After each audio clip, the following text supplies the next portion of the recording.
This short film is about the issue of the petroglyph monument that the Native Americans had to face, starting in 1990 and ending in 2003. There's a lot of different tribes that identified this area as significant to them culturally, but that all these tribes use them very differently, right? So it was unprotected. It was like city of Albuquerque, and so one of the things that would happen was all these houses didn't exist, so people would drive out here and they would use this area like as a party place, like to drink and throw their trash. They were also using it like bullet practice, so they would come out. You will see around here like different places where you'll see some of those dancers, and you'll see bullet holes like all around them, right? So people were coming out here trying to do their shooting or shooting gallery kinds of stuff, and they were also starting to steal and take the petroglyphs, right? So they'd come in and they'd start whacking them out, taking them, and there was even like a big fight at one point. One of the developers came out and he stole a big one, and he got mad and he took it to City Hall and just threw it in the City Hall chambers, right? But people were taking these petroglyphs and putting it in their yard. They're putting it in their fireplace. They were like trying to figure out how to put these like to decorate their houses, right?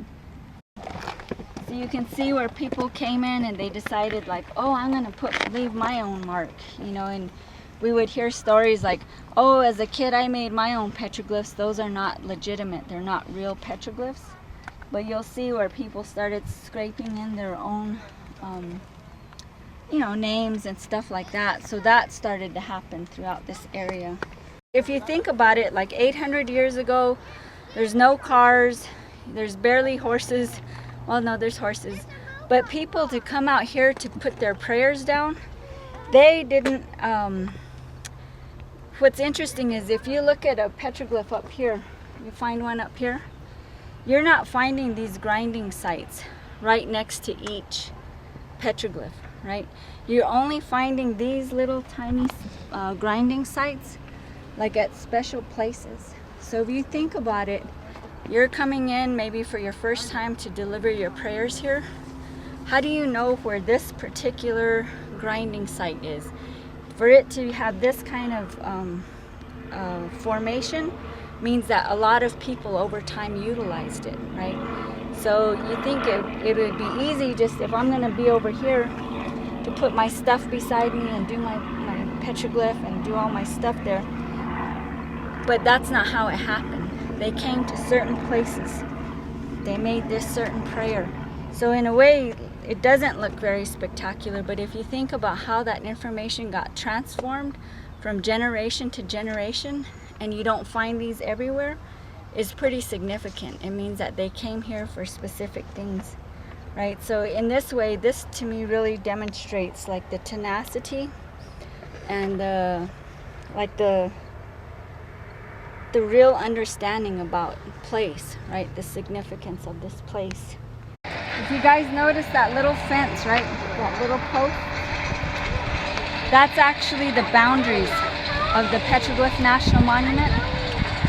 And when we first started this, the houses really were closer to the river, like right on both sides of the river. They hadn't come here yet, most of these houses. So there was a big fight to figure out ways to sort of add like a buffer, like a little more space. So that way when things like this, you can hear it, it's hard to hear, that wouldn't be part of this landscape, right? Small, sort of smooth lumps right there, those are actually volcanoes. And if you look at them from the air, you'll see that those 5 volcanoes actually reside in a north-south axis, right? The issue with the petroglyph monument lasted over a decade. Many Native Americans were fighting to protect this sacred site from the government.